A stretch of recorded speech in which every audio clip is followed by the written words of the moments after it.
आज के सेशन में हम आपको बताएंगे क्लास 10 के एक नए सिलेबस नहीं, आपके सिलेबस पढ़ चुके हैं, लेकिन ये क्वेश्चन जो है इस पैटर्न से रिलेट करता है। इसमें आज हम आपको इस वीडियो में बताएंगे कि क्लास 12 में जब कोई भी द्विघात बहुपद दिया होता है तो उसके शुन्याङ्कों का योग और गुणनफल कैसे निकालते हैं। तो मैंने ये ज़्यादा दिक्कत आपको नहीं होगा क्योंकि मैंने ये ऑलरेडी लिखा रखा है, तो आप सिर्फ इसको देखेंगे कैसे क्या है। क्वेश्चन क्या है, क्वेश्चन क्या है इसमें जरा देख लो। मतलब इसका पैटर्न मैंने फॉर्मूला सेट कर दिया, पूरा प्लेटफॉर्म सेट किया रखा है, आपको सिर्फ देखना कि कैसे क्या करना है। यदि द्विघात बहुपद, तो शुरू करते हैं वीडियो को। तो जिन भाइयों ने मेरा चैनल को सब्सक्राइब नहीं किया तो प्लीज जाके चैनल को सब्सक्राइब करें, कम से कम 50 सब्सक्राइबर्स, ठीक है। उसके बाद हम लोग बात करेंगे कि ये जो पैटर्न जो है, ये क्वेश्चन इस बार पूछे हुए था, ये क्वेश्चन पूछे हुए था। मैं आपको बताऊंगा कि द्विघात बहुपद के शुन्याङ्कों का योग तथा अगर गुणनफल निकालना हो तो कैसे निकालना है। बच्चे यही कंफ्यूज हो गए थे, तो मैं आज आपका सारा कंफ्यूजन दूर करूंगा और बताऊंगा इस वीडियो में कि कैसे द्विघात बहुपद के शुन्याङ्कों का योगफल और गुणनफल निकालते हैं। तो चलिए वीडियो को शुरू करते हैं। देखो यहाँ पर यदि द्विघात बहुपद px बराबर इतना, देखो ये स्टैंडर्ड फॉर्म है, आपको सिर्फ समझना है यहाँ पर, ठीक है। ये द्विघात बहुपद का स्टैंडर्ड फॉर्म है। ये ax² + bx + c जो है वो द्विघात बहुपद का स्टैंडर्ड फॉर्म है। इसी फॉर्म की मदद से आप a b c पता कर सकते हैं। क्लियर है। तो जब द्विघात बहुपद ax² + bx + c बराबर 0 हो तब उस स्थिति में जो मूलों का योगफल जो होता है, आप मूलों का योगफल कहें या शुन्याङ्कों का योगफल कहें, बात एक ही है।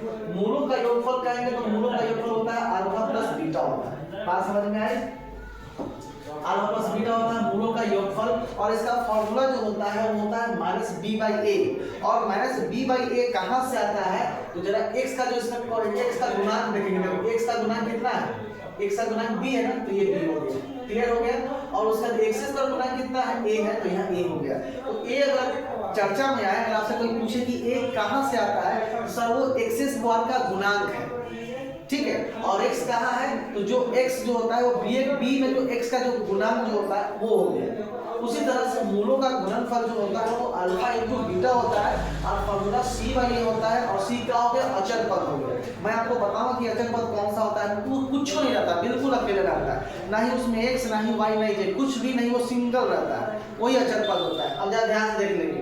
अब यहाँ पर मैं आपको बताऊं कि ये क्वेश्चन के एग्जाम्पल से ही आपको समझा रहा हूँ कि द्विघात बहुपद ही दिया हुआ है। द्विघात बहुपद मतलब समझ रहे हो ना, कि जिसके मात्रा पर 2 पावर हो। द्विघात बहुपद 2x² - 5x + 7 के शुन्याङ्कों का योग निकालना है। तो आपको मालूम है कि शुन्याङ्कों का योग होता है अल्फा प्लस क्या होता है? बीटा होता है। और फॉर्मूला क्या होता है? -b/a होता है। क्लियर हो गया। अब b कहां से आ गया तो b जरा ध्यान से देख लेना कि जो x का गुणांक होगा, तो हमारे पास क्वेश्चन क्या कह रहा है, यही तो है 2x² - 5x + क्या 7 है। और इसमें x का गुणांक कितना है? x का गुणांक जो हमारे पास है, जरा ध्यान से देखेंगे, x का जो गुणांक हमारे पास भाई मेरे है यही ये x का गुणांक जो होता है वो b होता है, और जो x पर गुणांक होता है वो क्या होता है? a होता है, ये वाला। क्लियर हो गया। तो अब हमारे पास जब अल्फा प्लस बीटा मूलों का योगफल कह रहा है, योग मतलब समझ रहे हो ना, योग का मतलब हो गया अल्फा प्लस बीटा। और अल्फा प्लस बीटा का फॉर्मूला क्या होता है भैया? तो अल्फा प्लस बीटा का फॉर्मूला होता है -b/a, और b इसमें कितना है भैया? -5 है। अब ध्यान से देखेंगे, -5 और फॉर्मूला में माइनस, ठीक है। और a हमारे पास कितना है तो 2 है, ठीक है।